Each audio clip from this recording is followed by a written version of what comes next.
You ready? Yeah. My name is Marjorie Lewis. I live in 76 Malcolm Street, Erskineville. I am 86 years old. I am Lily Owen.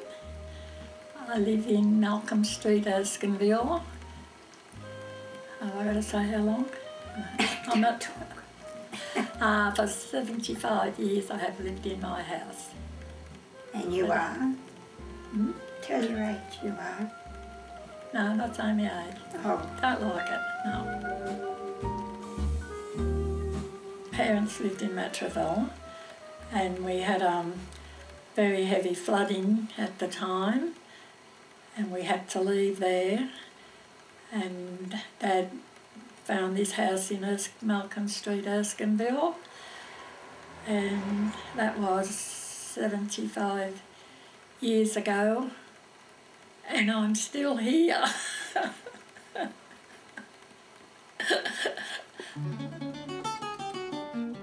People in Erskineville were always very, it's lovely, very kind. Like, it was depression, of course, and those days were hard for our parents and so forth. But everybody shared. You could go in next door and ask, "Oh, can you give me a cup of sugar till, you know, I go and get some sugar?" Or you could borrow anything and then you pay back. We used to pay 20 shillings a week here. That was our rent, £1 a week. And the man that owned them lived right at the back here, Dick Bell, and he owned this whole terrace lot. And then when he decided to sell them, I thought the end of the world had come, because I didn't want to leave here, and I said, well, no way in the world we could buy a house, no way. But my mum said to me, you can surrender your insurance. I didn't know anything about it, so I had to put them in, and I got enough deposit to pay the house. And then I paid it off for £2.76 a week. It was £800, this house. £800, and I paid it off £2, and it was the hardest thing in my life.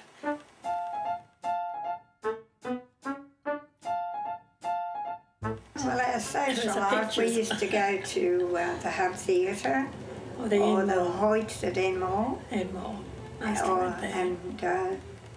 We used to go dancing to the Surreyville. We loved dancing. We used to go to the Manchester. Trocadero. And picnics, mad on picnics, our generation. Everybody went picnicking, you know. Go on picnics on the train, on the ghost train. McDonald Town. It was called the Ghost Train, and it left at a certain time every Sunday morning, and we were always on it.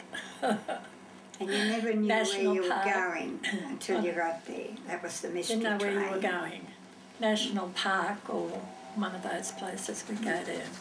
And it was only about sixpence in the train, and you know, used to have lovely days.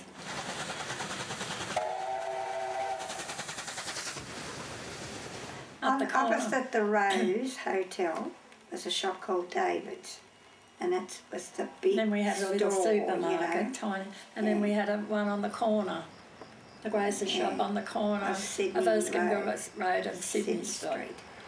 You take a little notebook with you, and you tick up, and you get a loaf of bread and a pound of butter, and then when the ghost would give it to you, then at the end of the week he'd add up how much you had, and you'd have to, you know, find the money to pay. And you got your wages, whatever, you know. Yeah.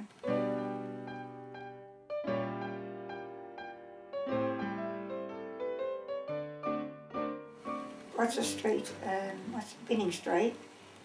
We used to have a little slug rod place there. We used to fill up quart bottles and have our beer, you know, the boys would get their beer during the war years. Betting, SP, betting. Yeah. We used to run up the lane and run and put our little bets on. Yeah, SP. Barbie Munro was the jockey of the day, and he rode most of the winners, so... That's why we're still interested in them. Yeah. We've been with them that long. That was fun. Trying to pick a winner, still trying. Of Haverding behind those, but seemingly a two-horse race. Moo Tide the inside, Plain Guy the outside. they had a sixpenny dance at the stall every Saturday night, and we went down and were in having just all the old time dances they'd have, and anyhow, with that there was these two boys, and came in, and one of them came over and asked me for a dance, and I got up with him, and anyhow then he said, "See that chap over there?" I said, "Yes." He said, "He'd love to have a dance with you, but he's not game because he can't dance." So I said, "Well, yes, I will," but I said, "I hope he don't smell like you do," I said. He said, "Oh, I'm sorry, we've just come home from fishing." He said, "We've just pulled the boat in," and he said, "We've got the fish outside." So he said, "Well, we'll go home and we'll have a shower." Well, he came back with his wife and his mother-in-law, who was my husband's mother, and his three sisters. So they came back. The whole family comes out to have a look at what I look like, you know, because he was telling them, "Oh, he's fallen for someone," you know, blah, blah, blah. And that's how it all began. He said to me, "What was your name?" And I was very cautious, you know, and I said, "Oh, Beverly Watson," I said. And so anyhow, and I wouldn't give him the address. I said, "If you wish to ring me, you can ring, or write to me, I should say, Erskineville Post Office." Well, Lil went up and got the letter. I said to her, he said he was going to write, probably won't. But she went up, sure enough, and his handwriting wasn't it, Lil? It was beautiful. I think I fell in love with him. Wished I had something to show you. I said, I think I fell in love with the writing before the man, you know. It was so beautiful. And when Give me a minute because I got another horse. 340 over the time, yeah. But no, we had a good life. I think we've had a wonderful life, really.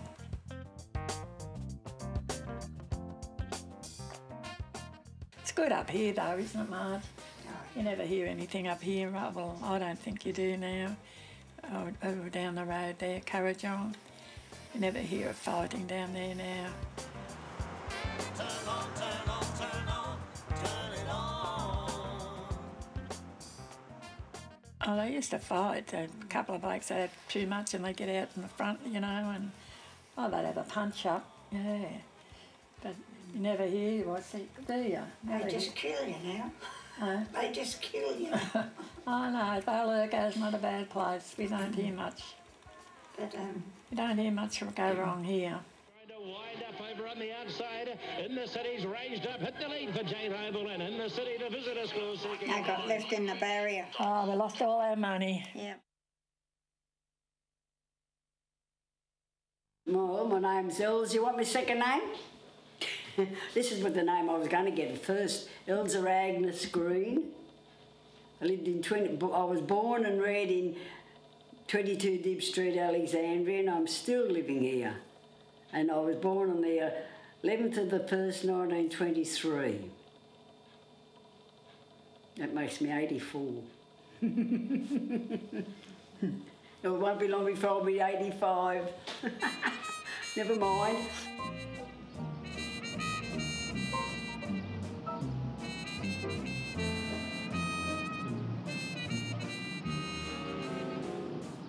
All the kids that lived around here lived in the lane. This is one of the photos that showed Teddy and Audrey coming down the back lane in one of the barrows that we always made. My girlfriends more or less grew up in the lane. We used to go out after school. We'd come out and play either hopscotch or skippings. Oh, we used to have lovely times in the lane.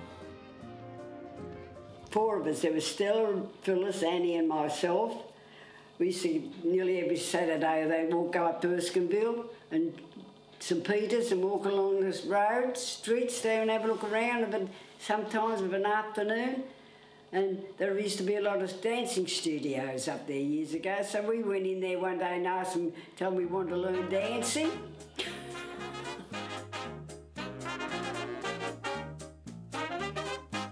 We used to go to the pictures every Saturday afternoon, Saturday night. Or when we were kids, we used to go to the pictures, because in them days they used to have afternoon sessions. There used to be the St Peter's picture show, the Hoyts anymore, Newtown Majestic and the Lawson Theatre we could go to, and we used to take the kids of an afternoon and we'd put the kiddies in, push the kids in for nothing, and because the money that we had to pay their fare in, coming home we used to buy a pen of the, in them days you could get a pen of the chips, you know, you get a big, or a ice cream, penny ice cream. Down where the bowling club is now, there used to be this big water tank. Because at Metters, when Metters used to be there, a steam tram used to come around to take the men up to Repton Station and into Central, because they had to put water in it. Because we used to go there and play under there, and the boys used to get up there and have a swim. Oh, I'll never forget, once we went to National Park, there was Stella, Annie, Phyllis and myself went down, we hired a boat. And we were rowing along, because we had boys too that lived in this street. There was Ronnie King, Henry Hampshire, Roy Petrie and Jackie Timmins. Jackie Timmins didn't live here, but he was a mate of the boys. And they met us down there. And they commandeered the boat. They got in and took over the boat. And here they are rowing, and we said we'll have to pull in and have some lunch. So here we are. Ronnie's got the oar and he's pulling us into the ice we thought was the land. And as Annie went to get out, he let the boat go back, and Annie fell in the water. And and as she went in, she dragged poor Henry in. And there's Henry standing, and Annie and Henry there, wringing wet. So what we had to do, we had to light a fire and try and get their clothes dry. And I took an apron, and because you never wore shorts in them days, that was a no-no. And I had a petticoat on, so I had to give Annie the petticoat, and or a towel. They had to wrap a towel around poor Henry till he got his pants dry. And Phyllis, Stella, I'll never forget this, Stella said, oh, I got 2 pair of pants. So she whatever she said, oh, what do they have 2 pair of pants on for? I said, well, I don't know. So she gave Annie a pair of bird pants. That was we always laugh about that. And poor Henry, he wasn't going to go home because they were only a new pair of pants his mother had bought him. And his father said he wasn't allowed to go. And his father was a bit of a crank anyway. He got home and got home all right. But that was one part. We always talk about that, about what the boys done them days. Then because you had to put down a deposit when you hired the boats, they wanted to grab the deposit. I said, hey, well, that's our deposit, not your deposit. Might have been only 5 shillings, or that 5 shillings was 5 shillings in them days. But we had some fun with them, and they used to follow us up to the pictures up here on Erskineville Road and sit behind us. And anyway, when the war came, we all got separated then. But Phyllis ended up marrying Henry Hampshire, and then we had another friend, Ruthie, but she was never allowed to go out because her father was a missionary, and she was never allowed out.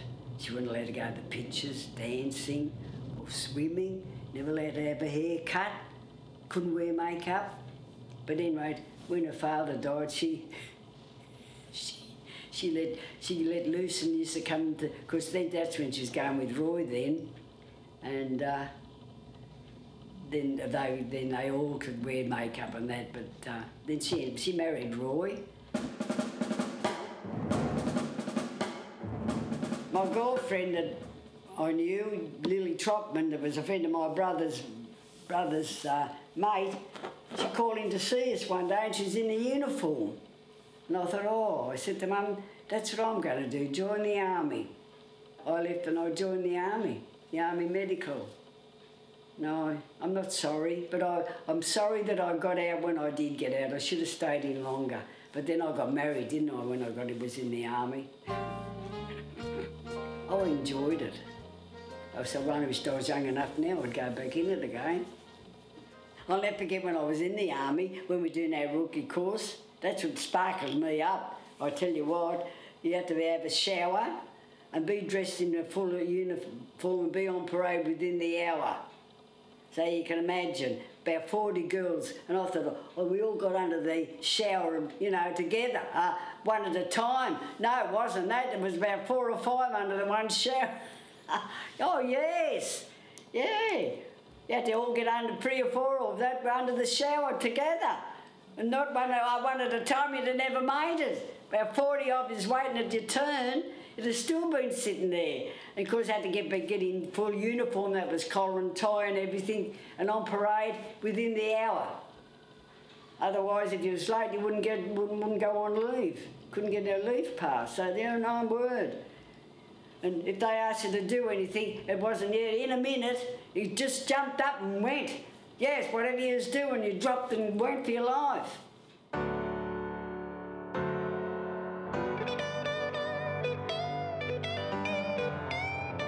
If you stood out drinking a glass of beer in them days, and if the police come along, they'd find you.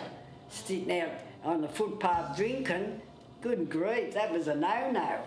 And as for women going into the hotels, oh, all the hotels that I've never been in any of them. All the hotels up here. Well, you weren't allowed in them days, my God. If you seen walking in, although I will say, some of the hotels used to have ladies' parlours where ladies could go and have a drink. But now, I think the worst thing they've ever done is let women go up and sit at the bar. But still, I'm old-fashioned now, they tell me.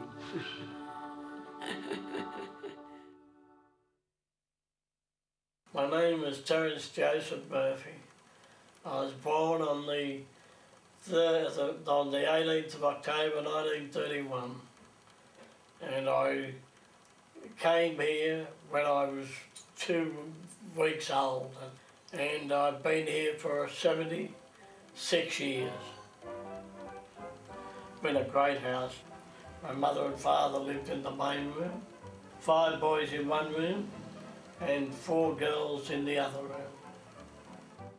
I consider I was a lucky Australian. I was born after the 1914 war. I was born too early to go to the Second World War, and I certainly didn't qualify for any of the other wars. So I missed all that. And I consider I was lucky because I missed really the Depression, even though I was born in 1931. I never really ever felt that we had a depression. I was only a kid, and fortunately for my father, who was a gambler, in a way, he'd work, but he would gamble. We had a relatively comfortable life. Some people say, oh, Terry, you just couldn't have been that rich. Well, I remember I was that rich because my father bought me a pony, and I was the only one that had the pony. Peggy was the name of the pony, and I rode him everywhere. I rode him to Parramatta, and I rode him everywhere. In fact, there's a photo outside